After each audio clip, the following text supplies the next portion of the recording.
Hi, it's Will from stormthecastle.com, and this is just a quick tutorial that's part of my mead making tutorials, and I wanted to show you what I consider to be the most important thing when it comes to making mead. That's sanitation. When you mix up honey and water, you're making a fantastic environment for yeast, bacteria, all kinds of things to grow in. That's the point. When you put your yeast in there, it has a nice environment where it can grow real fast. But other yeast, other bacteria, outside influences can get in there and grow quick too, and you don't want that to happen. You want just your yeast so you can make your honey wine to grow.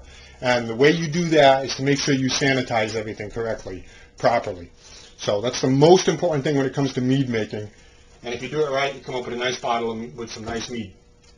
So make sure you sanitize everything really well. And I got some things here I wanted to show you.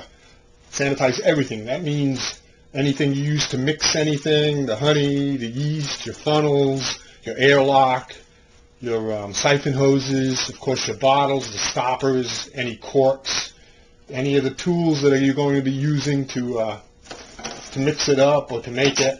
So sanitize everything. And here's some guidelines for sanitation. I use something called Easy Clean, made by a company called LD Carlson. It works really well. It's no rinse. You can just clean it and not have to rinse it, although I always rinse it out. And something like that, Easy Clean, this jug cost me $15, but I do a lot of mead making, so I need a big jug like that. 1 tablespoon per gallon of water, and that will sanitize your equipment. So you put water in there, you use your brush to clean it out really well, get all the tops, get the bottom, and you can buy all Easy Clean smaller like this. I forget how much this one costs, but this is rather inexpensive. This is a small, but this is quite a bit. It'll get you a long way. 1 tablespoon per gallon of warm water. So you wash the surfaces and you don't need to rinse. But I always rinse. I don't like to leave it unrinsed. Another option you have for sanitation is potassium metabisulfate, also by LD Carlson.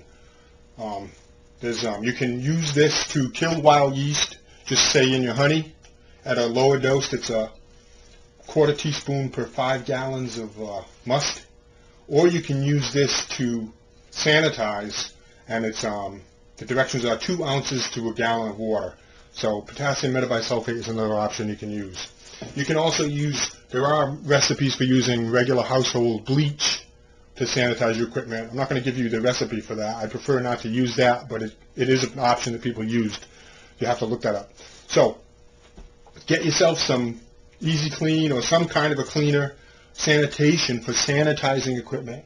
All the online wine-making websites have it. You can order it. It's only cost a few dollars. And make sure you sanitize everything, including your brushes. And, of course, follow the safety procedures that come with these cleaning supplies. They are chemicals. So wear safety glasses. That's an absolute must to wear safety glasses. And wear yourself rubber gloves. I have rubber gloves. Like I use the type that they use in hospitals. And I also wear long sleeves because, especially if you're going to be doing the brushes, there can be a lot of spray. And you don't want to get any of it in your eyes. So that's the most important thing about mead making, is make sure you sanitize everything really well before and after you use it. So no wild yeasts or any unwanted growth happens in your mead. You want only your yeast to grow. Plenty more mead making stuff on my website, www.stormthecastle.com. Thanks.